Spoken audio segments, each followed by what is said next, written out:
Hi, I'm Jenny Champeau. I'm the director of the Book of Mormon Art Catalog, and we're joined today by Miranda Wilcox. Thank you for being here. Well, thanks so much, Jenny. Miranda is an associate professor of English at BYU, and she teaches wonderful and wacky medieval literature. I want to know more about the wacky medieval literature. She studies early medieval religious culture, particularly in England, and her research focuses on how religious communities construct identity using narratives, metaphors, and ritual discourses. And she also co-edits the Maxwell Institute's Living Faith book series, which I highly recommend. You're doing great work there. Thanks. Today we're looking at Helaman, chapters 13 to 16, and the illustration we have comes from 1925. This is an illustration of Samuel the Lamanite. It appeared in the Children's Friend magazine in 1925. And we have just the artist's initials here in the lower left. It says HW. Our friend artist Partial has been doing some historical research into who HW might be, and we've been looking into it also. And artist thinks it might be a gentleman named Christian Nelson White, who helped found a collective of artists, and that went by the collective name of HW. But he seems to be the illustrator behind this piece, but this is still sort of a puzzle that we're piecing out. So this is an exciting new piece that we're looking at, and an artist that we're not really familiar with, but fun to see how some of the early Latter-day Saints of the 20th century were thinking about Book of Mormon art. So Miranda, first, can you just tell us a little bit about Samuel and what he's doing here in this piece? So the picture is associated with a 2-page story in The Friend by Jeanette Bingham D., who is the librarian of the Primary General Board. And she was retelling the chapters Helaman 13 through 16. So she tells about how Zarahemla was a flourishing city. It was very beautiful. There were beautiful fields and things were going really well, but the people were very wicked. And here comes Samuel, a stranger, as she points out, and a Lamanite. Mm-hmm. And then she quotes bits and pieces from Samuel's prophecies. Also telling the Nephites they needed to repent or they'd be destroyed, and then his prophecies about Jesus' birth and his death. Yeah. And then that not everybody listened. Yeah. The Nephites did not all listen. Yeah. So I know most of us are probably familiar with the Arnold Freeberg depiction of Samuel the Lamanite on a really high wall. Mm-hmm. I mean, this is an image you and I grew up with in our copies of the Book of Mormon, right? Kind of the iconic Latter-day Saint image of Samuel the Lamanite. How does this depiction compare or contrast with that one? Well, I think it's closer. I mean, the viewer is much closer to Samuel and the wall and the people. Yeah. In Freiberg's, you have this little teeny tiny Samuel way up on the very tip top of this very tall wall in red, and his robes billowing out. And here we can actually see the face of Samuel. Yeah. And he looks really similar. I mean, I'm not seeing some of the racialized differences that sometimes we get in Freiberg's work between Lamanites and Nephites. Right. Here Samuel has the full beard, as do the men down in the lower half of the painting. Presumably these are the inhabitants in Zarahemla, who are, it's a Nephite city. Yeah. And I think we kind of have that like pyramid apex, right? Yeah. That's kind of leading directly up to Samuel. He's just in the focal point of our line of sight. Yeah. And it's kind of, Freiberg kind of loosely has that, but this is much more pronounced. And I think kind of really invites the reader into wanting to hear what Samuel has to say, because you can actually see him. Yeah, I think that's a great reading of the compositional elements here that makes Samuel the focus of this piece, whereas in the older one, the Freeberg piece, the focus is really more on the soldiers and the people who are trying to shoot him off the wall. And he's, like you said, just this tiny little like sort of almost abstract figure up on Yeah. the wall. But I like that the focus here is more on the prophet himself. Mm-hmm.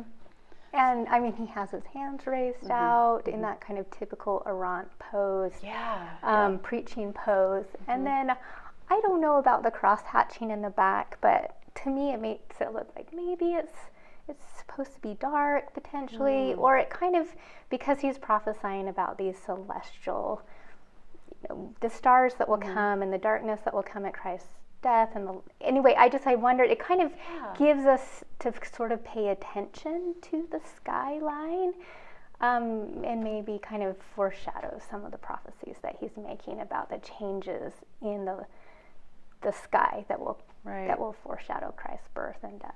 Oh, that's really interesting. I hadn't really thought about that, but I think you're right that like Samuel is highlighted against the dark sky, but maybe the dark sky is there to remind us of his prophecies about Christ. Yeah.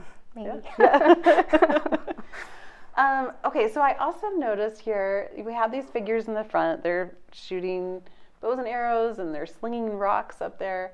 But then there are a few figures towards the back of the group that are actually facing out towards the viewer. And some of them even have their hands raised.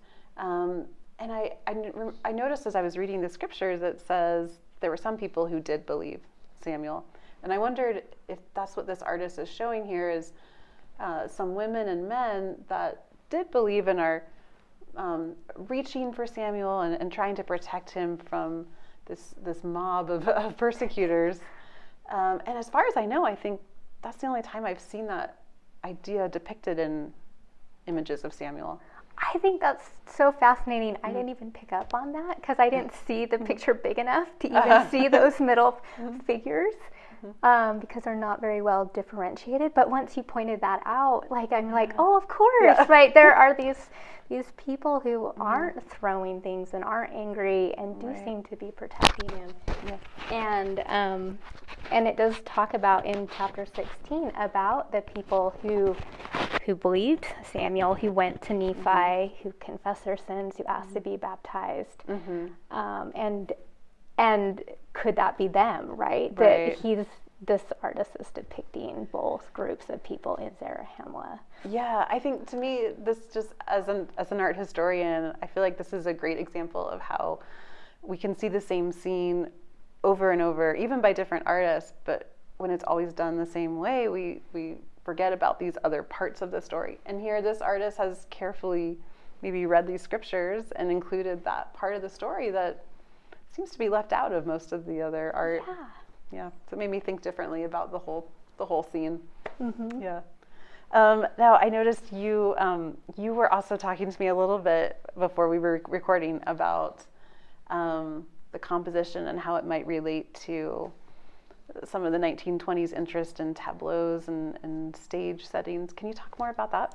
Yeah, so the first time I saw this piece, it looks so dramatic, right? Just the way that the figures are positioned in this pyramid with Samuel on top. And I know that the church, like many American communities, they would get together and they would perform tableaus where they would, a group of people would get together, they'd have costumes, and they would, arrange their bodies in this, maybe to look like a famous painting, or maybe a historical event, this Pilgrim's Crossing, or something along those lines. And so it was a really popular form of entertainment in the early 20th century in America.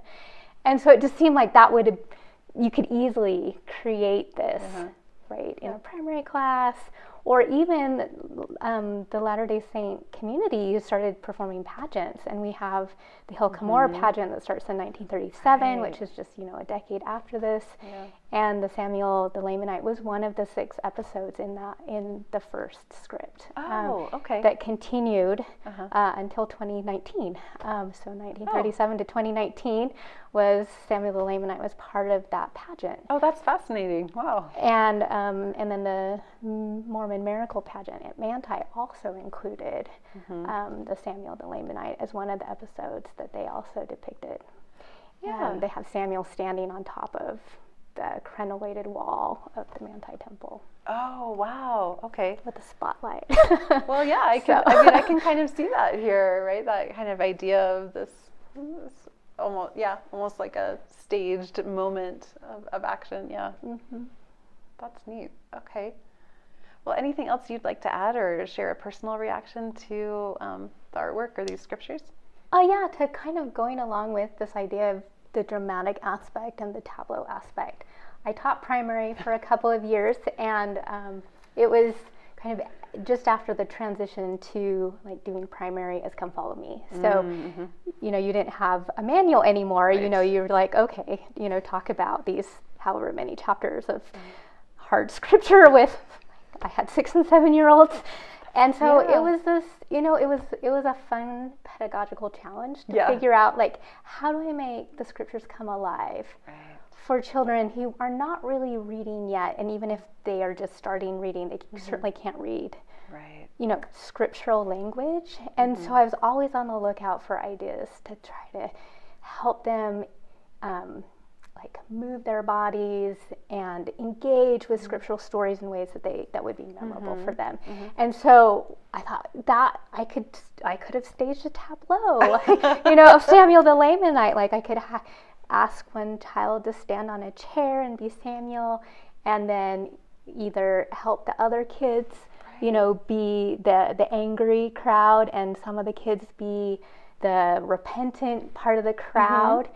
And then maybe switch up and like move the kids around and say, okay, how does it feel to be in these different positions? Like, what does it feel like to be Samuel? What does it feel like to be angry and like trying to hurt Samuel? What does it feel like to be listening to Samuel? And how would that help them remember the story? You know, by actually like moving their body in ways that they'd say, oh yeah, I see myself as part of the story.